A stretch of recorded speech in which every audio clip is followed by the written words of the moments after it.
มาได้เจ้าคนนี้ป่ะเอาห้องกันมันไปยังบ่เบิดบ่ยังบ่เบิดบ่เอาคิดว่าตอนเที่ยงมันเลยเห็นยังตอนเที่ยงนี่เนาะเข้าอยู่บ่เดียวกันแม่นลาบกันลาบตำกุ้งบ่ตอนแรกนี่ซะบัดนี้เอาไปส่งห้านคืนเลยเนาะเป็นเด็กเสิร์ฟพี่น้องเอ้ยเลยเด็กเสิร์ฟน้ำเงินใส่ละบ่อ๋อเนาะอยู่ใกล้ได้เป็นครับอยากอยู่ใกล้เนาะเพื่อได้ออกได้ทิพย์เบียร์ต่างหากโอ้ยังอยู่เลยนะยังเบิดเนาะเราเรียกงานอยู่นี่ต้องโอ้ย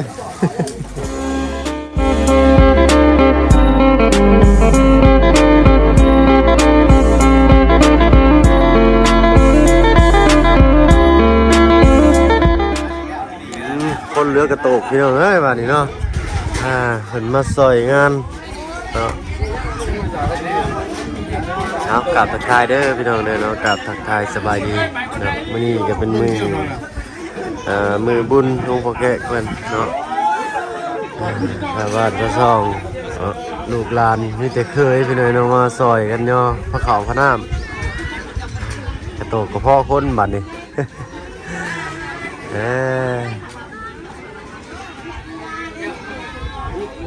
หนาวอยู่พี่น้องมันก็ได้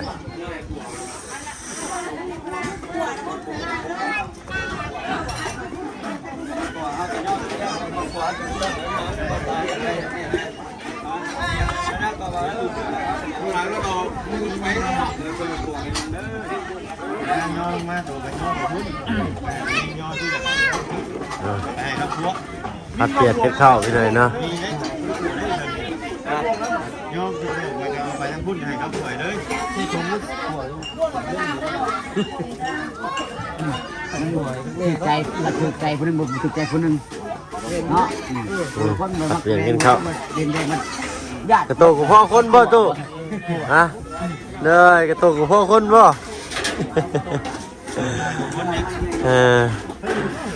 หลายโหดคนมากระไดบาน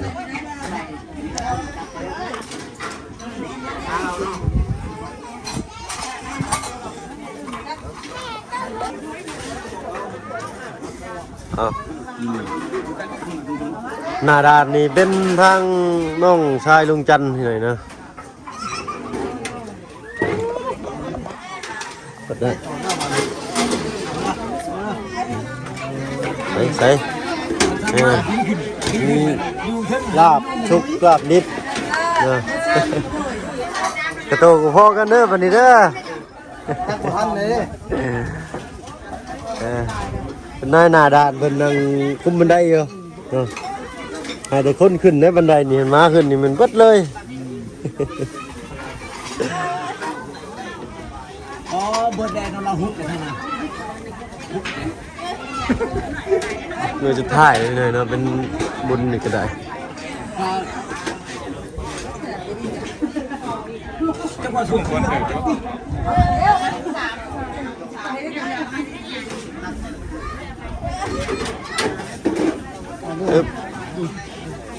จะเอาอีกมันจะถึงวะมันจะได้บ่จะเอาเลยได้จะตัวเองพอได้ยังไงใครจะถึงแบบไรเลยคือเรื่องนี้ก็เต็มมือแล้วบาทนี่เนาะกระโตกบินแล้วบาทนี่เอาขูดหมอกขูดย่างใช่แล้วบาทนี่เนาะวิลาทุกลาบดีกันเนาะทีมมันก่อนเนาะต้องผ่านคนนั้นก็ได้ก็คือทั้งลูกมันไปใส่หน่อมันนี่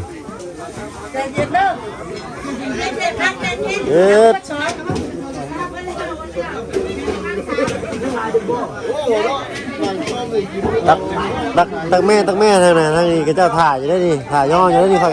ถ่ายย่ออยู่ได้ดิเด้อถ่ายย่ออยู่ได้ดิเนาะยืดน้องก็บ่ทันนะโดยเฮ็ดไม่ที่ดอกนะช่วงเฮ็ดไม่เนาะเฮ้ยทำซะผูกเก้าเฮ็ดนั่นผมชมสีแล้วนี่ดูเด้อบาดนี้เด้อยุ้มต้องเช้าให้พอยุ้มพอเช้าก็เช้าใส่เลยได้บาดนี้เนาะ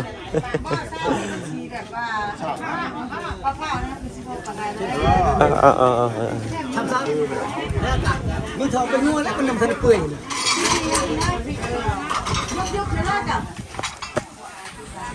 มีป้าเชื่อป้าใหญ่ไอ้นางนิ้วเนาะเป็นดันหน้าด้านเกิดสิบานมาฮอดพี่ ทองอันแดงๆใช่ไปเน่จะสวยแบบนี้ติดกับน้ำแบบกินพูดแดง เอามีซุกมีดิบมีสำลาท่านสา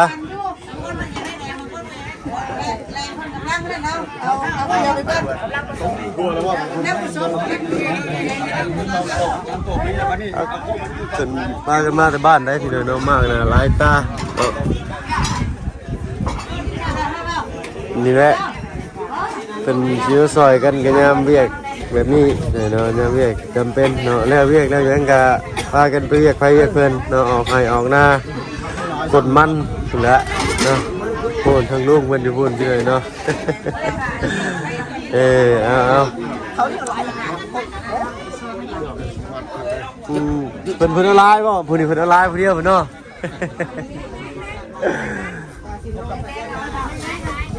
ต้องสวยบวงนี่30 คนมันเป็นรถไถหัวจักสวยอยู่เนาะเนาะ เบาลูกอีเนี่ยจังเบาหลีจะไม่นึง นาโพดคุยนั่นเบิดเป็นว่า ลายพูดนะเอาลูกอื่น ตักนาโพดคุยนั่นเบิดคุยนั่นเบิดตัวนี้สีแบบสดๆแน่ไปเลยนะ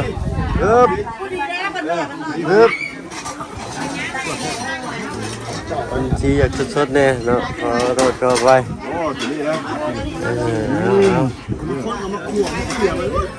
เพื่อนนี่เป็นงัวเป็นตะโต้2หัวเพื่อนนี่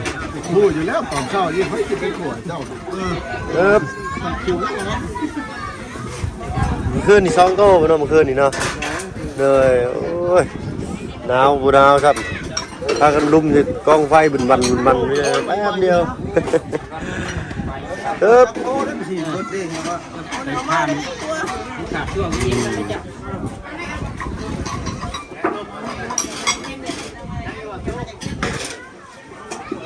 ได้หรือเปล่าได้หรือเปล่าจะเกี่ยวหรือเปล่าเอาวะมุกกับเขาท่าเลยนะ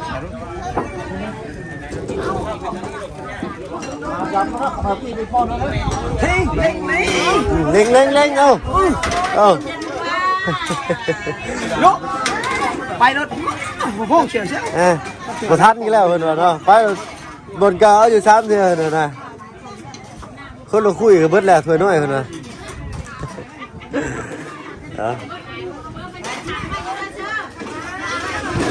มีชามเดียวหน่อยเนาะคือว่า2-3กะละมังซอยกันตักเลยตุตักบ่ทันนี่เลยเนาะตกหลายอยู่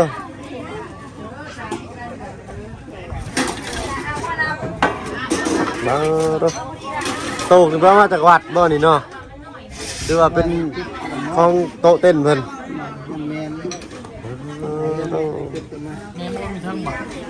บ่ทันสบายดีจ้าสบายดีดึงออกซะตู้นี่ดึงออกซะนี่มันสิตีตะผากกันนี่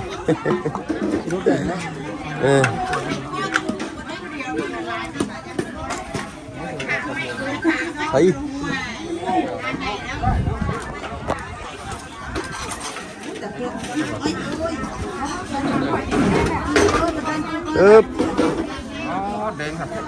แดงกันได้แล้วอ่ะ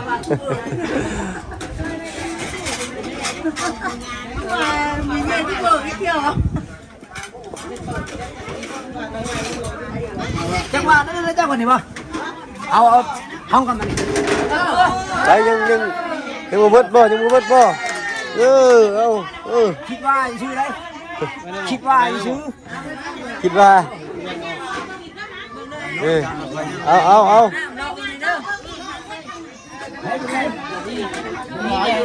ยังลายอยู่บ่ยังงอบ่บวงนี่ว่าบวงนะเอาหลับเลือดเปรี้ยนเห็นไหมโอ้ยแดงแค่นี้ขออนุญาตเลยนะ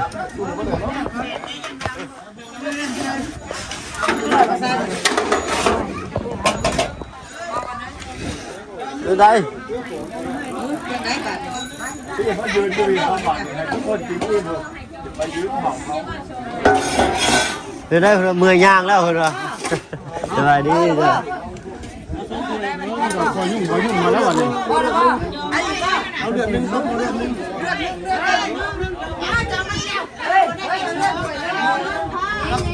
ครับตัวผมมีเดือนนึง อะไรก่อน ยังบ่ทันตักคือทางนู้นคุณเอา1โต๊ะบ่หรือว่า1จานดิมาแล้วดิ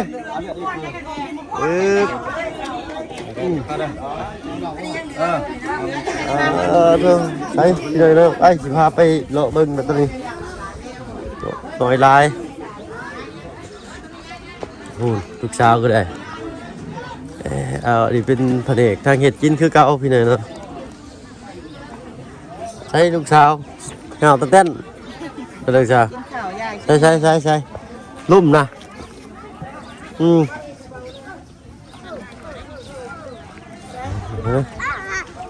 ไปเบิ่งไปแล้วบัดนี้ผมว่าเงี้ยบ่อยตาบัดนี้วันยังไงบัดนี้ผักบ่โอ้พี่หน่อยเนาะโอ้คนลายเลยโอ้พอได้หน่อยเลย3เต้น4เต้น5เต้นเต้นกองวุ่นเพิ่นเนาะอันนี้เป็นทางเขาทางแก่เพิ่นเนาะ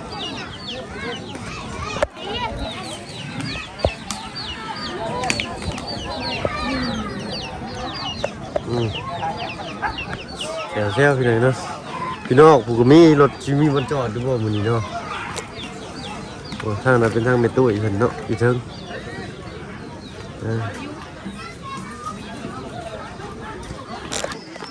เหล่ายาปลาบิ้งข้าวน้ำซ้ำปลาอย่าให้ขาดพี่หน่อยเนาะข้าวแก่ใบโฮมานเฮาเป็นกระหมักเหล่าขาวซ้ำซะพี่หน่อยเนาะ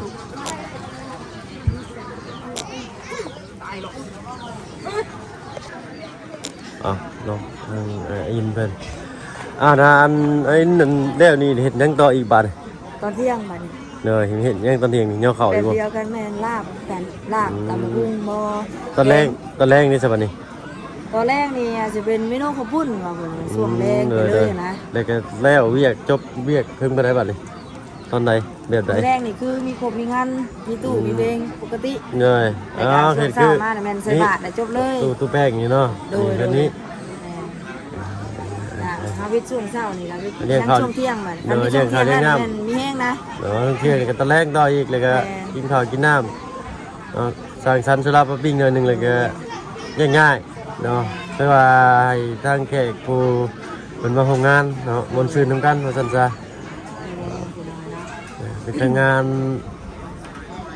เรียกชื่ออะไรงานขาวดำว่าซั่นซะเนาะมีดำแล้วก็มีขาวเอาเนาะคือสิพ่ออยู่ดอกเนาะกระโตกกับพ่อคนเอาเนาะขึ้นเมืองน้ำกันพี่นายเนาะพี่นายเนาะขับเสาแล้วเนาะทีเหลือแต่ละคาบเที่ยงกับคาบแรงเลยก็ถึงเสามากใส่บาตรก็จบเวียกจบงานเนาะใช่ลูกสาวไปใช่เจ้าจีไปใช่ไปใช่ใส่เบิ้งอยู่จับนิดดูใช่นั่นเอ้ยต่อเตะถือถือขวดอ่ะไปล้างมือไปมุนไม่ได้ล้างมือลูกล้างมือเถอะไปพูดเลยมีกอกกูตอนเย็นเชียร์ขึ้นเอาพาเป็นมาแต่เช้าไปเลยเนาะค่อยเปิดต่อเตะอยู่ตัวแห้งแรงไปเลยเนาะ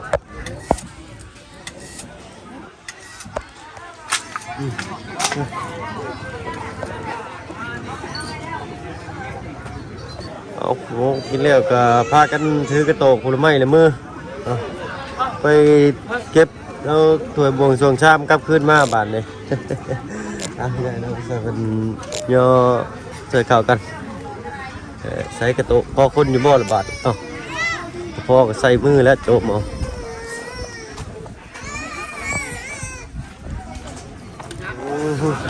ากระตุกก็ได้เก็บบ่อดีกว่าเอาแต่ขวดเบียร์เนาะ อันนี้ยังว่าอีกเก้าโอ้เราได้เลยนี่ของดีเลยเนี่ยเอ้า ก่อนนะไว้ ก่อนจะได้นำก่อน เดี๋ยวไว้นี่ก่อนเดี๋ยวไป เอาฮะเอาไปส่งห้านคืนเลยเนาะ เป็นเด็กเสิร์ฟพี่น้องเลย เงย เด็กเสิร์ฟเด็กเสิร์ฟ จอกก็ใช่เป็นจอกพลาสติกใช่อะไรกระทิมนะ โอ้กินน้ำหมดเลย ลุบเนาะ มันรู้เป็นคนสุขภาพพอดีกินหมูกระเทินเนาะ เลย ไปชั้นนี้เลย5 ขวดแล้วอีก โอ้คอยดูเป็น6คุณรอดเนี่ย แล้วพี่น้องกาขวดเพื่อมันนี่เนาะเอายาเนาะได้กับยาอันนี้มันแพ็คเลยแค่นี้ เลย ชิมสบาย เอา บ้านเจ้าอะไรบอก บ้านคอยบ่ลืมไปคอยจะเกี่ยวไรบ่ได้อยู่บ้านได้หึงเลยก็สิคือกันนี่แหละเข่าห่อลุงดอกลุงย่างจริงแหละแต่มื้อนี้คนหลายคักเนาะมื้อนี้เนาะโอ้ถือว่าสุดยอดเลยเนาะ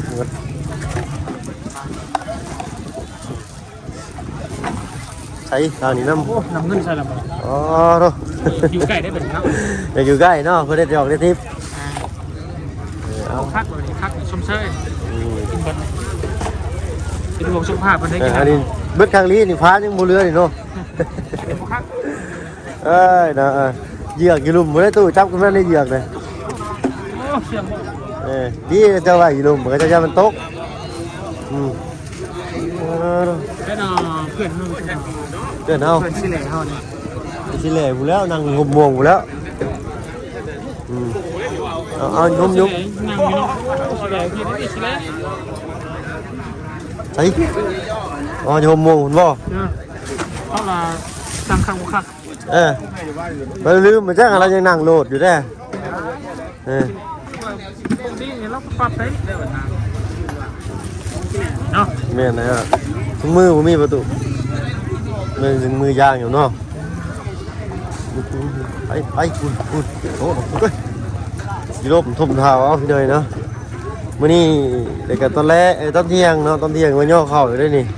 ตอนเที่ยงอีกได้ ตอนเที่ยงย่อเข่าเลยก็ตอนแรกก็ว่ามีขนมจีนหรือว่าข้าวปุ้นทั้งแม่น้องนิ้วเพิ่นว่าแล้วหั่นแล้วก็น้ำเศร้าของมืออื่นนี่ก็ใส่บาตรเนาะมีแต่ครอบครัวนานิบอดตูเฉบาตรหรือว่าทั้งนั้นไผยังมาใส่ก็ได้ กินตามแม่พี่น้องเฮาเลย พี่น้องยังมาใส่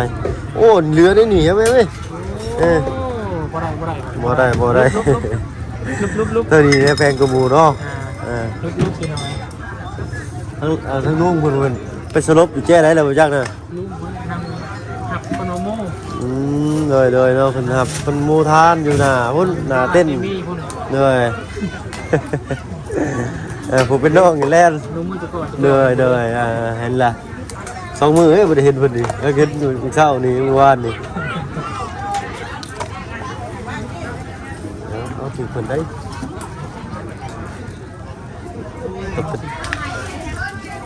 โอ้เขาก็เก็บปวดคายเนาะทีมตัวทีมโอ้เสียดายเลยดิเอาคุณต้องมันเนี่ยมันค่อยเบิ่งแขกได้ไปหน่อยเนาะมันโมเมนต์เนี่ยเดี๋ยวแล้วมือเดียวได้หลายผู้หลายคนลุงป้าหลายผู้หลายคนบ่ได้รับบ่ได้นอน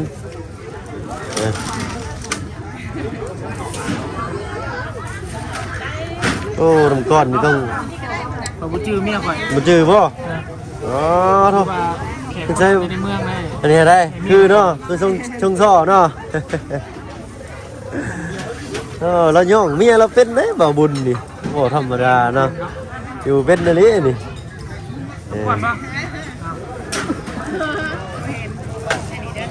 เอาคะแนนเก็บขวดเบียร์ต่างหากโอ้ยังอยู่เลยนะยังเบิดเนาะเอาน้ำแตกกันตู้เขื่อนแตกแล้วเหล่าข้าวเลยเนาะเพราะว่าแล้วนี่เหล่าข้าวกับเบียร์เขาเหล่าข้าวออกก่อนเนาะหนักเหล่าข้าว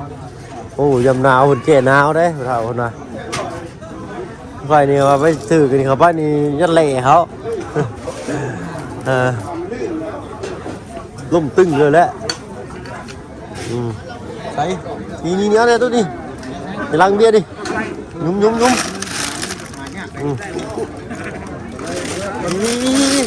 โอ้ผู้เฒ่าต้องแก่ไปเลยเนี่ย เลยครับก็ไปใส่กล่องไว้แก้ไว้ น้องต้องมีรังโฟมนะตัวเนาะ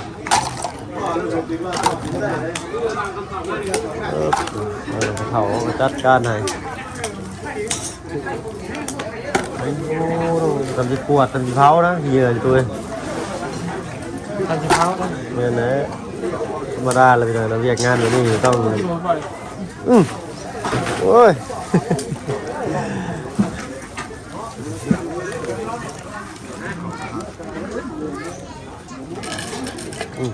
ออก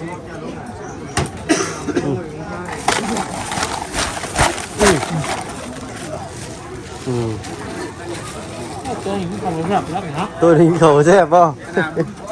แรงกันตัวมีนั่นว่าโอซิเดตนั่นไฟนั่นโตตู้แรงนั่นโตเรา ตะเกียบไฟ เขาบอกข้างหน้า ไฟใส่สินใหญ่เอามือแรกมีครบมีงานเนาะ แมนมาได้มีกลุ่มงานมีหวยมาล้มเรื่องอะไรเนี่ยมีลำวง มีน้ำวงบุญบ้านบ่มีบุญบ้านเนาะบ่มีเนาะไฟที่ยังบ่ได้ฟ้อนบ่ได้ม่วนยังบ่ได้โยก งาม ซับซ้ายใหญ่สะโพกกลับมาร่วมงานมือแรงเนาะโดยนี่แหละโคชกเพิ่นได้เนี่ยได้ ดีเจเนี่ย โมเมนต์ที่โคชกที่ดูออกได้นี่2 ขวดน้อยๆนี่เอาเข้าก็ได้โต๊ะนี่กินข้าวบ่แซ่บโอ้ยชนบุญบาทนี่อึ๊บไปเอา ชมเรือเรือคุณโมเดลมานั่ง เนี่ยเลยนั่งอยู่ได้ตู้คนเก็บเลยเอาจอกมา เขาลูกมันเห็นอยู่บ่อยเนาะเราตาลายบ่อย ถึงว่าลายอยู่ได้ตู้ ก่อนจะจับกันเลยดอกเห็นข่อยได้หา เห็นเยอะ เห็นหน้าข่อยได้ปะลุง เเนาะเป็นทามหาอยู่บ่ น้ำกันเด้อ เป็นทามหาอยู่บ่บุญชาละวันไปใส่ที่ทอดจ่อยๆอยู่วะเอาแค่รู้เรื่องพี่น้องเลย กินใช่ป่ะนี่